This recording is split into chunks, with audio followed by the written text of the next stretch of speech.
Bonjour tout le monde, bonjour mes chers internautes, je suis Marilyn Tiger, bienvenue sur All for TV.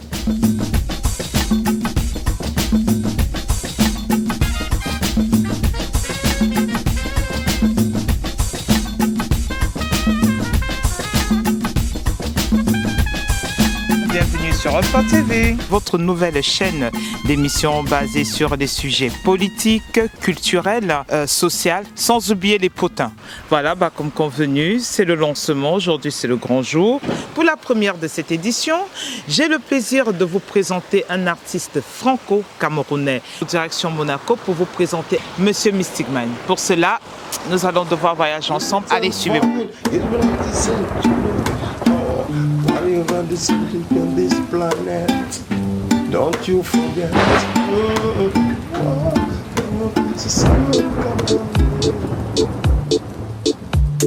J'ai perdu mes repères, mais je garde les pieds sur terre. Ma bonne étoile, je crois, a dû s'éloigner de la terre. J'ai loué l'éternel. Moi, je suis né en France, d'un papa camerounais et d'une maman française. Ouais. Et quand j'ai eu 5 ans, ils ont décidé de s'installer au Cameroun. Donc moi j'ai vécu toute mon adolescence au pays. Au Mboa, tu vois, là-bas. Et une enfance magnifique, fantastique, en fait, plein de musique, parce que je faisais déjà de la musique à l'époque. Et à l'âge de 21 ans, je suis revenu en France pour faire mon service militaire ici. Voilà. Bon, ça me disait rien, j'aime pas trop les armes. Et j'ai commencé à faire de la musique en France. J'ai joué avec... j'étais précurseur dans la musique afro-caribéenne avec un groupe qui s'appelait KCK. C'est un très très bon groupe, il n'y avait pas de batterie, il n'y avait que des K. C'est des tambours des îles. La Martinique ou Guadeloupe, ils fabriquent les cas. Positif sur ce beat que je kiffe. Repasse-moi le spliff, ouais, tu diras que c'est abusif. Ah, mais tout est relatif. Rien n'est définitif en soi. Tu vois, j'ai changé mes objectifs. Rien n'est jamais si grave qu'on en pleure si longtemps. Non, non, non, non, non. Après la pluie, tu sais. Évidemment, Jabandeman, tu récoltes ce que tu sèmes. Maintenant, je joue sous le pseudonyme de Mystic Man. C'est mon nom d'artiste en fait. Voilà. Et je trouve que sincèrement, ça évolue, ça prend de l'ampleur de plus en plus, quoi. Et pourquoi Mystic Man? Je pense qu'il y a quelque chose derrière. Tu ne l'as pas choisi pour rien. Mystic Man parce que déjà adolescent, je ressentais toutes les vibrations des gens, les mauvaises ondes, les bonnes ondes, peut-être un peu plus que les autres. Il y a des gens plus sensibles en fait. Je dois être un ultra sensible sûrement, tu vois. Donc, ça partait de là et les gens me disaient toujours toi tu es mystique, toi tu es mystique. Et j'ai gardé ça, puisque ça me correspondait finalement très bien, j'ai gardé ça comme Mystic Man.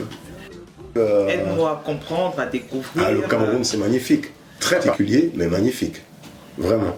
C'est très beau, c'est la petite Afrique en un lieu, dans un pays, c'est ça. C'est la petite Afrique, en haut t'as le désert, t'as la mer, t'as... tout le côté équateur, puisqu'on est juste au-dessus en fait. Là, tu jettes un noyau, demain il y a un arbre, tu vois, ça pousse super bien. Et mon adolescence là-bas et mon enfance était un petit peu la même que tous les enfants de cette époque ont eu, donc beaucoup dans la rue, apprendre tous les plans d'endos, tous les plans un peu... c'est pas voyou, mais gars de la rue, quoi, système D, faut se débrouiller, faut se démerder, voilà, faut se battre, quoi, c'est comme ça. Et donc ça a été comme ça toute mon adolescence en fait. Donc et les meilleurs moments de ma vie, il n'y avait pas de télévision encore, il n'y avait pas tout ce modernisme qu'il y a là. Donc c'était, fallait inventer des jeux, s'inventer. C'est comme ça que j'ai commencé la guitare d'ailleurs. Avoir une imagination assez avancée. On est d'accord, mais ça le permet. C'est la situation le permet. Parce que justement, tu n'as pas d'autre choix que de t'inventer je sais pas, ouais. Pour s'occuper, quoi. C'est ça, c'est ça. Un petit trou avec un bout de bois dedans et tu cours, voilà, ça te fait une voiture dans ton imaginaire, mais voilà. C'était encore cette époque-là où il n'y a pas les PlayStation. Évidemment, voilà. évidemment. Pas une autre période, une belle période.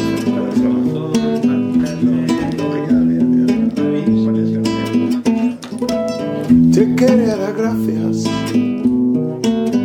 por poner sol en mi vida. Oh. Te amo con locura, te lo digo y lo grito, Andolo, oh, Andolo, Andolo, qui non te lo ha, Andolo, Andolo, Gana lingio, Andolo.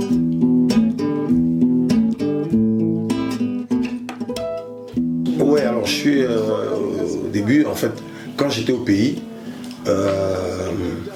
les oncles venaient et revenaient, les tantes aussi disaient c'est le paradis, c'est magnifique, tatati, tatata. Et donc moi, quand je suis parti pour arriver ici, je pensais trouver un paradis. D'accord. Voilà, là, le choc a commencé parce que sans image de l'Europe et sans être venu ici au moins une fois, il y avait un décalage totalement flagrant, quoi. Donc je me suis dit, ah oui, bon, donc c'est ça, là on est au paradis. Bon. Je suis venu à Mutzig pour faire mon service militaire. C'est le nord de l'Alsace. Là-bas, il fait froid. Tout à fait. Voilà. Et donc j'ai quitté les 39 degrés à l'ombre qu'on a au pays, à moins 15 le 6 décembre.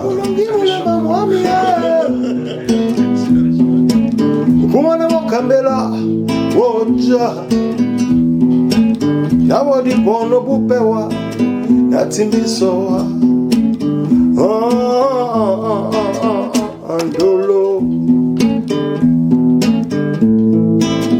Andolo, Analingio, Andolo.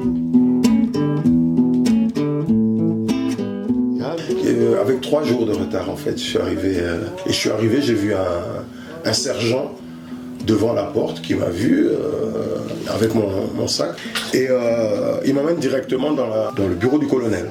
Pour mon intégration. Donc, le colonel me pose une première question, je lui réponds en douala, une deuxième question, troisième, je réponds en douala, donc il s'énerve un peu, il dit bon, appelez-moi un tel, c'était un Mauricien, je sais pas, il le fait venir, il dit tu comprends ce qu'il dit? Non, bon, appelle-moi un autre, c'était un Martiniquais, il a fait venir 4-5 personnes, au bout d'un moment il s'est dit bon celui-là il comprend rien, on peut même pas lui donner d'ordre. Il a ouvert le tiroir, il a pris le tampon, il a mis le tampon réformé, il m'a donné le billet. Et quand il me donne le billet, je lui dis merci. Et là, je me rends compte en fait que j'ai fait une erreur. Je sens une tension de l'autre côté du billet. J'ai dit merde. Allez, j'avais pas commencé mon service militaire, 3 semaines en prison là au trou. Ben, juste à cause d'un mot. Bah parce que je me suis foutu de sa gueule quand même pendant 30 minutes quand même. Je suis venu avec ma joie, ma bonne humeur, tu vois, ma jovialité. Bon, mon côté, ouais, bon, ça va, on peut rigoler quand même. Tolambola sunga bisibe, todibende, belemba di kwale kwalandolo adu, malinga uyidi. Belemba di kwale kwalandolo adu malinga wasibe. Give this love, I'm feeling. Give this love, I'm feeling. Et qu'est-ce qui t'a fait quitter Strasbourg pour aller où? Une simple opportunité, quoi. Je me suis dit, bon, puis j'avais fait un peu le tour, tu vois. Alors, l'avantage de Strasbourg, c'est que t'es à un carrefour. Donc, t'as la Suisse à 1 heure, le Luxembourg à 1 heure, la Belgique, l'Allemagne, tu vois. Donc, c'est t'es assez rapidement international, on va dire. Dans tous ces pays-là, on a joué. Et donc, on avait fait un peu le tour. Donc, je voulais voir un peu plus loin. Genre au sud, commencer l'Espagne, le Portugal et tout, et c'est ce que je fais maintenant en fait finalement. Mais avec d'autres musiciens, parce que finalement tout le monde a pris son chemin aussi quelque part. Donc j'ai continué, comme c'est moi l'entité Mystic Man, j'ai continué à faire avec moi. De toute façon, mes compositions, c'est moi, je les compose tout seul. Yo, Mystic Man, keep the beat on track. Thought I might give you a hand from a back to back. Yo, Mystic Man, keep the beat on track. Thought I might give you a hand from a back to back. Because we can't stand it without the bit bitter. Just give me your hand, we gonna make it sound sweeter. Believe a man's heart knows better. Believe a man's heart knows because we can't plan it without the big player. Just give me your hand, we gonna make it together. Believe a man's heart knows better. Believe a man's heart knows this love. Believe a man's heart knows better. Love. Believe a man's heart knows better. I'm feeling down, even if you're down. Believe a man's heart with this love. Believe a man's heart knows better. Love. Believe a man's heart knows better. Il me semble que tu as aussi fait un petit tour de ce qu'est l'Amérique latine. Je veux que les utilisateurs disent que tu as un parcours atypique, tu as un parcours extraordinaire. L'Amérique. Voilà. Je veux que tu nous parles de toi, tu te lâches. Je veux que les téléspectateurs de Old TV, de tous les 4 coins du monde, découvrent qui tu es, parce que tu as une bonne leçon à donner. Une leçon de vie. Et je veux que tu nous partages ton expérience. En fait, parle-moi de ton parcours en Amérique latine. J'avais décidé d'aller passer des vacances avec mon fils. Depuis samedi, évidemment on a dit non. Je veux que chaque jour soit férié. Férié. Et que ça dure toute l'année. Un jour je recevrai l'avis de fin de droit dans mon courrier. Il faudra me payer cher pour retourner au carnaval. Du RER et du Leclerc. C'était merveilleux, merveilleux. Et la veille du départ, on avait choisi une activité. Et on a choisi un safari. Ce qu'ils appellent un safari, c'est 3-4 voitures qui se suivent et qui visitent plusieurs lieux intéressants dans la région. On s'est dit, ouais, ça c'est pas mal. On avait rendez-vous le lendemain matin. Le lendemain matin, on est arrivé. Normalement, il y a un chauffeur. Ce jour-là, pour mon véhicule, il n'y avait pas de chauffeur. Donc on m'a demandé si je voulais conduire. Je dis, ouais, bon, pas de souci. J'ai mon permis. Et au retour de cette visite, j'ai eu un accident de voiture. Oh. Et quelqu'un qui est décédé. Mais en fait, j'ai tapé à l'arrière d'une charrette. Et la personne qui était sur la charrette, comme le cheval s'est affolé, donc il a avancé, elle est tombée. Et elle est décédée en allant à l'hôpital. Donc là, le rêve se transforme en cauchemar. Et là, tu commences à comprendre qui est qui. Là. Je reste dans un enfer. Pourtant, j'ai fait des gardes à vue au Cameroun. Hein. Mais là, c'est la Russie des années 60. Oh. Avec cette même mentalité. Ouais, ils te disent, on est chez nous, on fait ce qu'on veut, et c'est comme ça, quoi. Et là, l'enfer. Le matin, un petit bout de pain rond. J'ai pas le droit d'appeler ma famille, j'ai pas le droit d'appeler mon avocat, j'ai pas le droit d'appeler personne. Mon ambassade, personne. On crache sur les droits de l'homme. Complètement. Donc là, tu es là, et en fait, t'es pas préparé à ça parce que tu viens pour des vacances. Tous les petites astuces d'endos là dont je te parlais au début sont revenus. Comme quoi tout est lié, tu vois. Parce que j'étais quand même un peu un garçon de la rue au Cameroun. Donc tous les systèmes que tu arrives de débrouille que tu as reviennent comme ça instantanément. Parce que là tu es en danger en fait. Là t'as pas le choix. Et t'as pas le choix. Donc je reste là, donc j'étais dans une cellule réservée aux étrangers, moi. Hein. Il n'y a pas de douche, donc j'imagine les autres comment c'est pire, mais vraiment horrible. Quelle horreur. Horrible. Et je reste là, donc j'ai juste eu le temps de dire à mon fils, repars avec tout ce qu'on a, repars avec tout, laisse-moi juste mes papiers, terminé. Donc il est reparti avec tout. Heureusement parce qu'il aurait pu le garder pour, comme il était témoin. Tu vois, comme il était dans la voiture avec moi quand j'ai eu l'accident. Je me levais le matin, j'allais chercher mon bout de pain qui servait de petit déjeuner, ce qu'ils appellent le pain de la Révolution. C'est un pain dégueulasse qui est comme ça, là, dur comme du bois. Et tu t'es démerde avec ça. Bah oui, en même temps, c'était la période des mangues, donc tu avais un petit jus de mangue comme ça me soulageait, au moins j'avais un parfum de quelque chose et un peu de vitamine. Et puis tu es retourné dans 4 murs sans rien. Il n'y a pas de télé, il n'y a pas de bouquin, il n'y a rien. Je te dis rien. Déconnecté du monde. Tu rentres, tu t'assois là et puis tu attends que le temps passe. En fait, tu attends la mort ou tu attends, je sais pas. Et puis au bout de 3 semaines, donc ils sont venus me chercher, soi-disant que pendant ces 3 semaines-là, ils faisaient l'expertise de la voiture, l'enquête de savoir comment ça s'était passé, en fait tout un tas de trucs. Et au bout de ces 3 semaines, on m'emmène à la prison. Comme je te le dis là.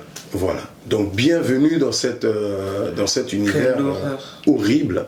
Il y a un mec qui t'emmène. Quand il ouvre la porte, ça crie dans toutes les cellules. En fait, cette prison, c'est une ancienne caserne militaire russe.